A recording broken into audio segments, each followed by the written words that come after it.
Hello and welcome to Let's Be Frank, the home of men's mental health. You join myself, Jack Coward, Mr. Ryan Smith, and a very special guest in Rhys Wynne-Jones. Rhys Wynne-Jones is a cabaret entertainer. He has suffered with mental health, autism, and today he's here to tell us all about his own story. So, guys, check out the VT.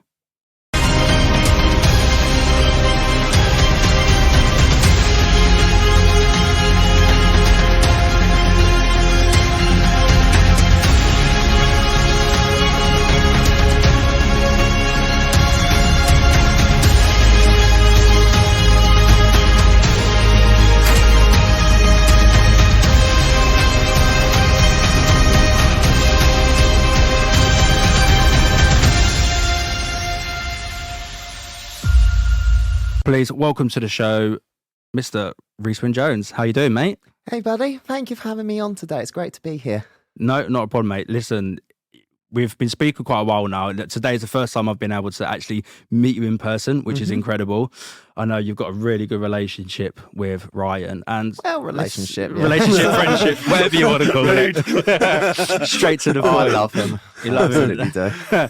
But today is all about, us just having that conversation around men's mental health, around autism, and just allowing, the viewers, listeners to really go, do you know what? I can now talk out. So can you tell us a bit more about yourself? Yeah, sure. I started doing entertainment as a hobby, and it used to be an escape for me because I got bullied constantly at home and at school. And when I used to do my piano practice, or I used to go out in the garden playing with lightsabers, I was in my own safe space. It used to be a place where I can just escape from the world around me and create my own world. I didn't think that 20 years on that my own world would be on stage. And I'm now traveling around the UK, performing at different holiday parks, performing at weddings. I took a gamble with the national showcases last year, and I won a UK National Entertainment Award from Keeping It Live Showcase for Best New Act. And it all started as an escape from bullying and the stuff that I've been suffering, and it's brilliant. Yeah, so there's something, I'm going to go in raw straight away. Go for it. What was it you were trying to escape?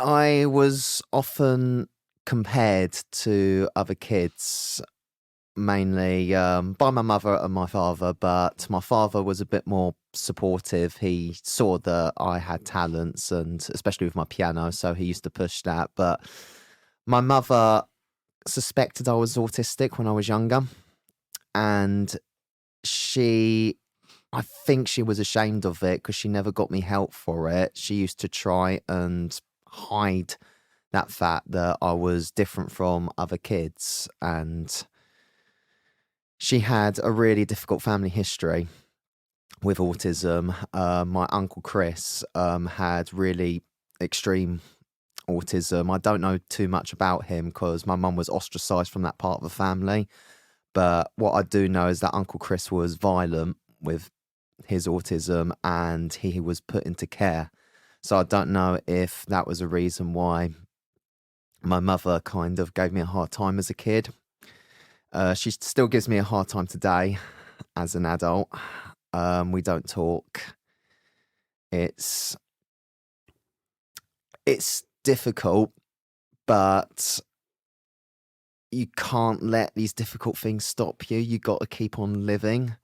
You got to keep on going. You can't let other people's judgments of you or what they think of you stop you from reaching your potential.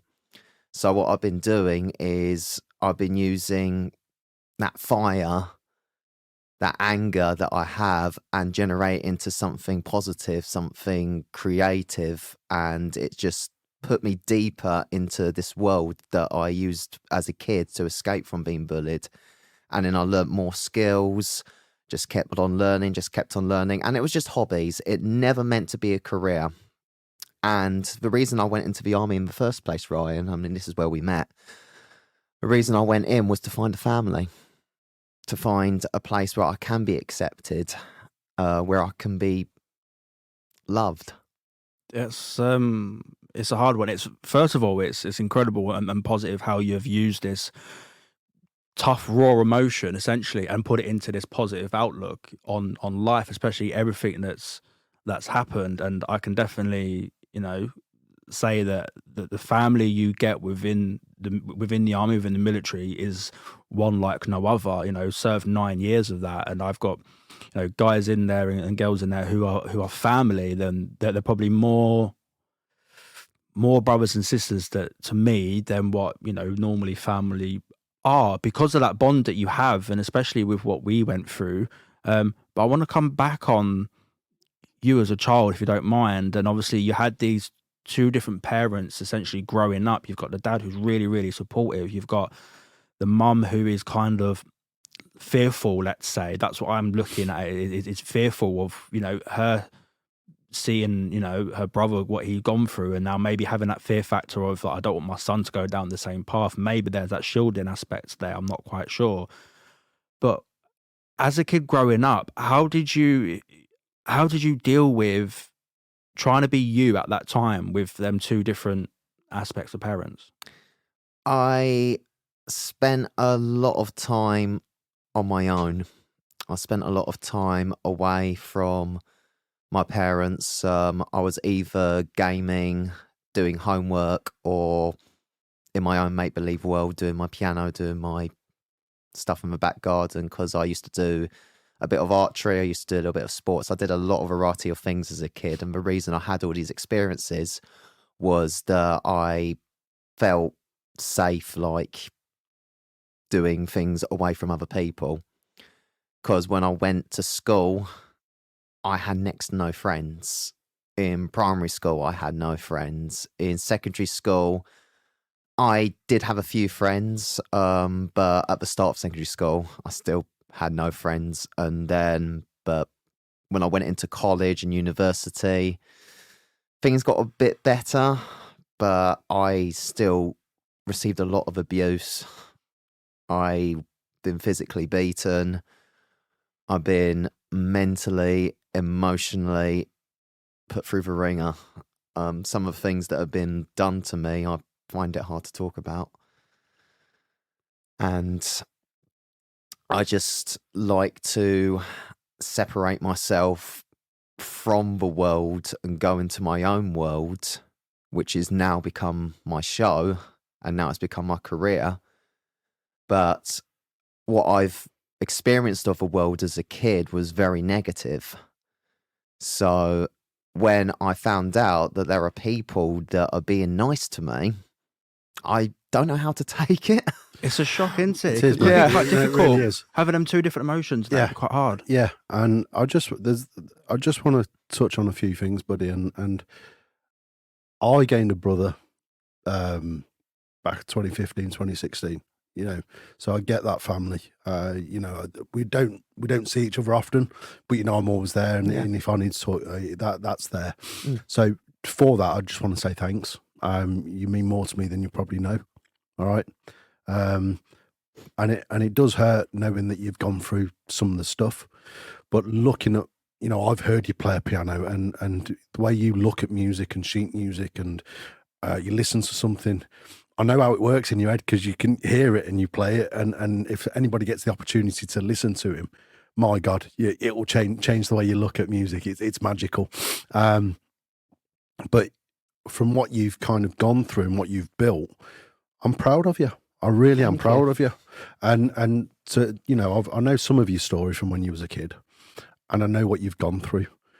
To be on the back of that now, it's massive. So I just want to say well done for that. But Thanks. I know going through the army, some of the stuff that you had to deal with. How has that changed the way the way you look at life now? Because I know you dealt with bullying again in the army. You dealt with, I remember you nearly died from pneumonia. Yeah, that was. I remember you being bedridden and a few other things that went on. But How's that changed your outlook, the way you look at it now? Because I know you was debating whether to go back in, go down the band corps and things like that. But how has that helped now drive you forward? The military changed me as a person. Definitely. I mean, there's not one person that can say the military hadn't changed them, because the training that you receive in the military, it's not really training. It's like you're broken down as a person and you're built back up into something else. You're built back into a person that is capable of doing things that other human beings can't do. So the military does change you. And even though I have autism, the military did change me. I mean... Good or bad? Both. Yeah. Both in good ways and in bad ways. Mostly good ways, because the way You learnt to iron. Yeah, I learned to iron. That was That's a good thing. That's the biggest thing. Learn to iron. Who taught you that, though? I don't know. Still struggles now. Yeah, it was him. Do you regret it? Do you regret What, learning going to iron? in? Of course he's not going to learn to iron. Do you regret meeting this guy, first of all? I don't regret secondly, meeting him at all. But do you regret going... Leave him hanging out. You're leaving him there. Do you regret at any point going into the army? Because I know with me, obviously I'd done 9 years. I come out with PTSD from Afghanistan from operations back in 2013. And a lot of people say to me, do you regret going in? And I have to think about that, because I say, do you know what? I don't regret it, because it's made me the person who I am today. Do I regret getting the PTSD from it?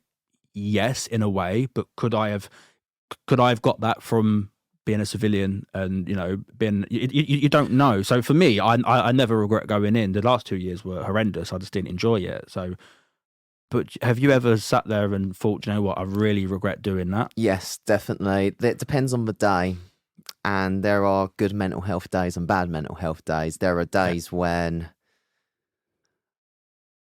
the pain from the army, the pain from the things I've suffered is always in here, but there's some days where you feel it, and there's some days where you don't feel it, maybe because there's too much going on, maybe because you've got a lot to do, maybe there's a lot to focus on or to work towards. But there are days when things go quiet, like really quiet, and you get this feeling in your heart, and sometimes there's like a stone in the pit of your stomach. It's almost like a flight or flight type of thing, but it's more of a feeling than what goes on in your head. I mean, the words mental health to me perplex me a little, because it's more feeling than what's going on up here. And that feeling is what, because your brain is the computer that, not programs, like, what's the word for it? Like, make sense of what you're feeling. That's what your brain does. Controls you. Emotions and chemical balances and everything. Yeah. Yeah. So to go back to your question, it depends on the day. It's like, on the good days, it's like, yeah, the army gave me self-discipline. It gave me organisation. It gave me, like, a good outlook to deal with things in life that some of my family friends... and and a family sense of purpose as well. sometimes, and that route, yeah. I just want to say that it's weird how the army connects you, but it breaks you. But we only know each other through sports massage and event work and stuff like that. And, your career far outweighs mine. I mean, I went back for a second time, and that again, would I do it again? Proves it. I went back for a second time. Neither worked out how I wanted it to, which is fine. But how it's brought us two together, I think it is remarkable. And how it's brought us together, I think it is magical. But, I just wanted to say that. The army is a beautiful thing, it's and it's awful at the same time. And there'll be a lot of people out there who've had some fantastic opportunities in it, some people that have not done so well in it. Again, I think that's part of life, and you could have had them same experiences in a civilian job quite easily. Absolutely. But I want to come on to your show, because I know your show at the moment is kind of one of the... One, it's nuts, yeah. I'll let you agree with as well. I'll let you open up with that. But also... I know that it's got a really deep meaning behind it, in a sense that it's there to show families and to show, you know, kids with autism that actually, despite whatever, you know, what you've got going on, you can do what I'm doing. You can achieve great things in life. Mm-hmm. How does your show start? Because it is mental. My show starts with a straitjacket escape in a massive laundry bag. Sounds like Ryan's Saturday night. Yeah. Guilty. And then I do a Siberian chain escape whilst my hands are set on fire. And then I do a column of fire effect from a saucepan, which I use to light the torches that I do for fire eating. There's fire. And that is my opening for the show. That is a health and safety. Here I am. That is a health Yeah, and safety see. concern right there, guys. Yeah, rumour is that one of the health and safety team from a holiday park I recently performed at got discharged from a panic attack from watching the opening of my show this morning. So... What is the reaction you get from your show, from, you know, kids in the audience, and even to, because you, in my eyes, like when you go to these holiday camps and that, a lot of it is more meant for kids than adults. Let's say we can all agree on that. Mm-hmm. But you must get some fantastic responses from the adults as well for something like that. Yes, definitely. My show's a show of 2 acts. So I have the first half, which is primarily like physically skill-based, not much speaking, mainly for the kids, things that light up, cartoon characters like coming out of thin air, magic. So the first half of the show is very kid-based, and the later part of the show is more comedy, more me speaking on the microphone, more singing on the microphone, doing some comedy piano, touching on some adult material, but it's a holiday park, so I just go to the bar. Yeah, I do keep it PG. No Roy Chubby Browning.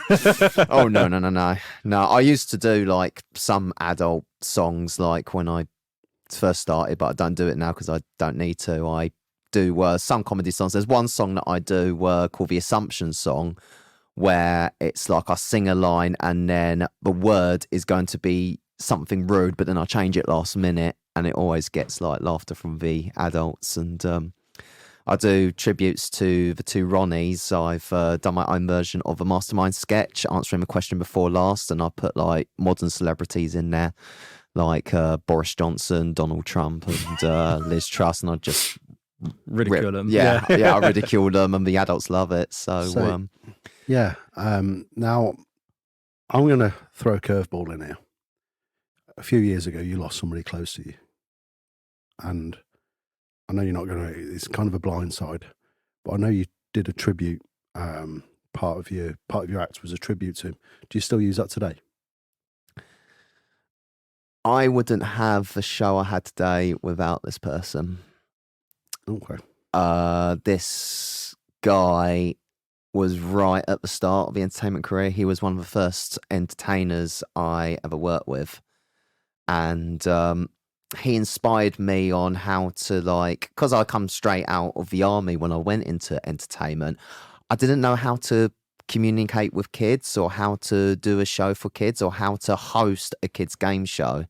Everything was like very adult based, the way that I did my game shows, like you saw in the army, like, you know. Just a quick story. I do apologise. Oh dear. Yeah, I was just telling Jack about this one, and one of the first images I remember of Rhys. Well, I know him as Jonesy, so it's awkward for me to call him Rhys. We're on a block inspection, and he's sitting in a bath. No word of a lie. Doors open, and he's sitting there in a full-blown knight's helmet, sitting there looking, and it's just one of them images that I could never get out of my head, and it's just like, what are you doing? And this was Jones, and it was just like, welcome to the troop. But yeah, no, let's get back on track. And who was this chap to you? Jordan Simon. Yeah, his name was. Yeah, he was one of the first holiday park entertainers that I worked with. So as soon as I came out of the army, I went to Woodford Bridge Country Club in Devon when they needed like a single entertainment living supervisor. And I just used to play a bit of piano, do a few quizzes. And then my first holiday park experience was at Harlyn Sands near Padstow in Cornwall. And this guy called Jordan Simon, he was an absolutely awesome entertainer, especially at kids' time. He has so much energy. He knew hundreds of party dances, and his story really hit home because he had a heart transplant when he was a kid at Great Ormond Street, and obviously with that, Take your time, mate. Take your time. obviously with that, what he went through, it did inspire me that if he could go through that much and live his dream, then I could do the same. Then, because my show didn't exist when I met Jordan, I didn't have a show then. I did a little bit of piano and lights, just like as a little filler, but it was never, ever a show.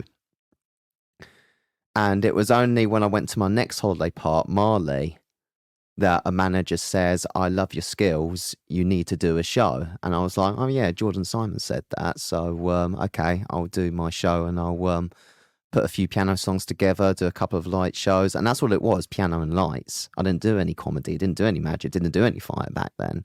When I did fire, I wasn't allowed to do it.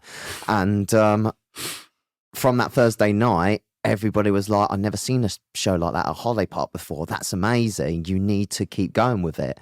So I thought, right, I've got something here. And for the next 5 years, doing different holiday parks with Park Holidays, John Fowler's, and Bass Beats Productions, I was crafting my show with a little bit of help as well from entertainment professionals. Just like I always like to learn from other people, because I like to be myself on stage, but also like to be myself in a way which I can get away with. Yeah. So it's like, you can't, like, I found out quite early on in the creation process that there's a lot of things you cannot do on stage. And yeah, I've got a few stories about that, but that's for another time. But anyway, Oh no, Jordan. we're gonna have them now. We're all plenty of time. There's a lot of them. There's a lot of them. Trust me. But Jordan Simon, I wouldn't have this show without him. He was like right at the start. He inspired me. And when I did the tribute at Steeple Bay Holiday Park last year, that was the last holiday park we ever worked together. And to get back on that stage, knowing the last time I was on that stage was with him, it was, there were so many emotions going through my head. There were so many thoughts going through my head. I mean, I had a lot of people like talk to me because they wanted to see this show. There was a lot of people who loved Jordan. If it weren't for those conversations I had with people who were going to watch the show before I went on stage, I honestly don't think I would have been able to do it. Because it was only when I was there, I was thinking, what am I doing? What am I doing? Am I emotionally strong enough to do this? Because I loved him. I really did love him. I loved him as an entertainer and I loved him as a person. There were times when we didn't get on. That's life, mate. Yeah, there was a lot of times, and especially at the end, we did have a little bit of a bust up, unfortunately. But we always like made it up. We're always, because our friendship is really strong. But You can yeah, see when the raw emotions Mate. that you are kind of bringing to the forefront from the sadness of the loss, but then also when you talk about him and the memories that you have that come up, you see the joy that it brings to you as well. And it is a massive roller coaster that you've gone through. For the record, I owe him a lot. Mate, I do owe him a lot. Yeah, there were times where we didn't get along, and I would like to say this now, I could have been a better friend to him, especially in the last years. I wasn't that much in contact with him when his condition deteriorated, mainly because I was busy doing my own stuff, but also there was other things going on between me and him. We had a little bit of a falling out and stuff, and you know, I should have reached out a lot more, and there are times where I feel like I don't deserve the success I'm getting because I should. Take your time, mate. I'm sure he stood behind you right now with his hand on your shoulder saying, Mate, Jonesy, it's okay. I love you too. I just, I'm not him. All right. But I know where you've come from. I know what you've gone through in life. And knowing you as a person and knowing, your journey, I'm going to speak for him. And I just want you to know you're fucking awesome. All right? You're absolutely awesome. Are we allowed to swear on it? Yeah, you can swear all day long, mate. I don't give a shit. This is our show. Yeah, you do. You've done absolutely brilliant. And as he's just said, I can see him standing there now and saying, "Do you know what? Forget the past. You've made something of it. You've got this. Stand tall. Be proud, and be Jones. Show your Reese's Pieces. Epic. Yeah? Yeah. Good on you, man. You're doing a lot more for families that have autistic children than you know. I guarantee that right now. So you've got to look at what you've dealt with, and I know a lot of your story, and I did want to bring that up because I knew it was going to be raw, but not because it was difficult, but because it shows what you've had to deal with. And you have got autism, and you celebrate that you've got autism. And I've seen some of your reviews that you've got. There's going to be kids there that you inspire, that look up and think, do you know what? I'm not that different. Somebody else has got what I've got. Somebody else does what I'm doing. And you bring joy. You bring happiness. How does that actually, when you actually sit down and think about, I've got autism, I've dealt with this, I've dealt with what my mum's thrown at me, I've dealt with other stories that I know about that I'm not going to bring up, but be for another show. How does it actually make you feel now that you're doing what you're doing and you're inspiring young people and with autism? I have to say that the part of my show where I am open with my autism and I say it's okay to be different and it's okay to be you, it was never a part of my show at the start. My show was just for show.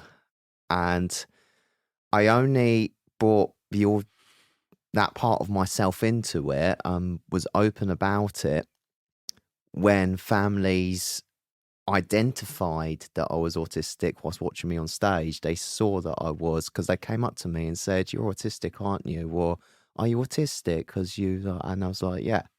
And then that's when they said, "Well, my kid's autistic, and if my kid turned out to be like you, I'd be proud of them." Take that as, your friend that's no longer here. Take that as his message. Take that and hold on to that and embrace that. That's powerful, mate. That is really powerful. And I want to ask, over the years, because we're all getting really emotional in here, which is what it's all about. It's this raw emotion and real connection between the three of us and this conversation that is open and free and frank. That's why it's Let's Be Frank. It's a frank conversation. How have you been received over the years by the audience? Has it changed at all from like your first time getting on there, people going, "Oh, there's a guy up there with autism. I don't know how to act. I don't know how to like reciprocate him," to now with all the confidence that you've got? Has there been a change? Yeah, I want to add something into that as well. I know you've had some negative feedback saying that you shouldn't do it. Mm-hmm. Yeah. As well as what Jackson and what I've asked, how has it all made you kind of feel? How do you process everything? With difficulty. I'm processing everything because it's a lot. It's a lot. Now, with having to deal with my mental health and dealing with autism, it's not a battle, it's more of a war. You're fighting many battles at once. And by processing everything that's going on, is one direction you're going on at the end of the day, and that's forward. You just have to keep going forward. I mean, the negative things that I've received have been quite strong. There's mainly other entertainers who believe that I shouldn't be doing what I'm doing because it's not the same as other acts.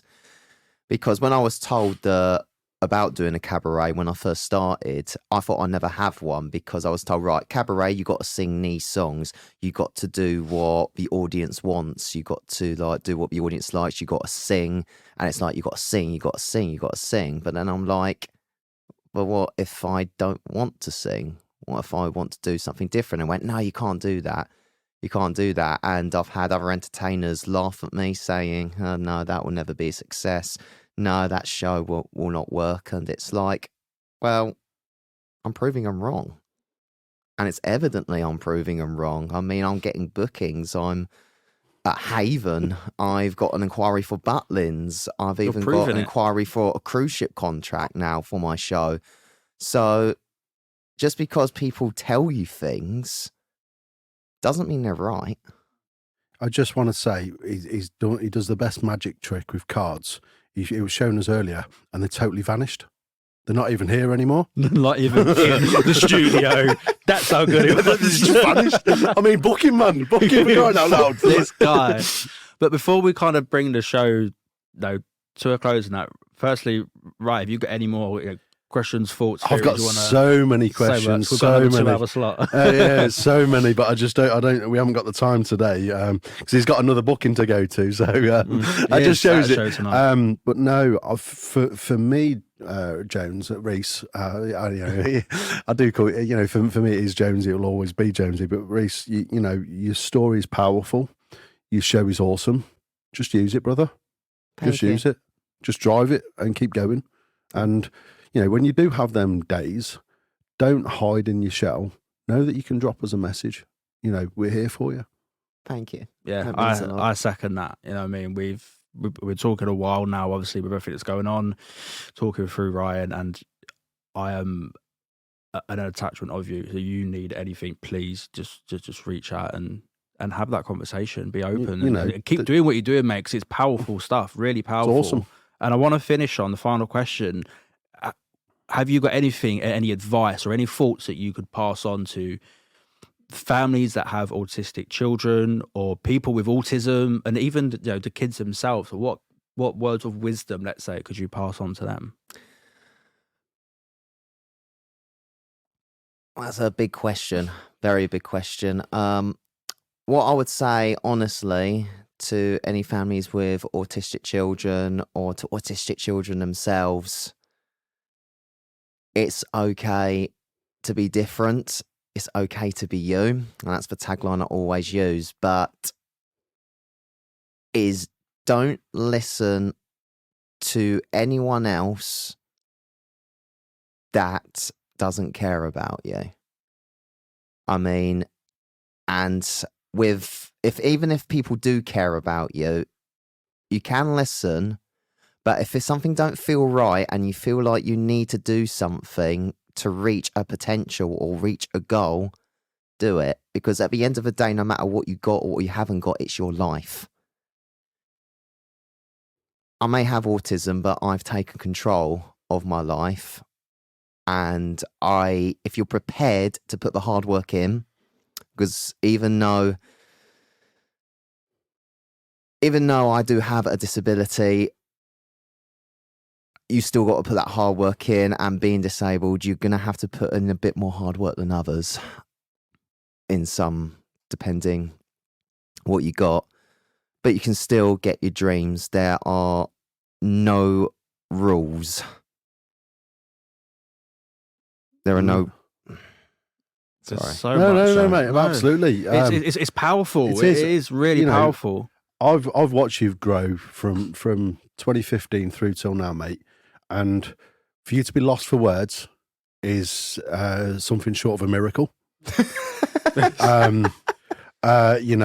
you've put yourself across really well today, and I thank you for sharing your story. That is only scratching the surface of what you've got to share. I know for me it's been an emotional ride. You've brought a tear to my eye, and I can see Jack. Tear to my eye as well. Jack being a bit teary as well. So thank you for sharing it. Yeah, no worries. Yeah,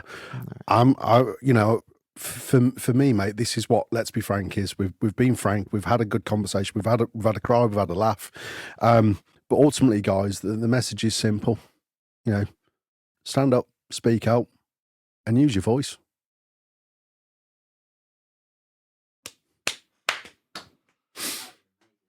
Cool. Cut that there then. That will.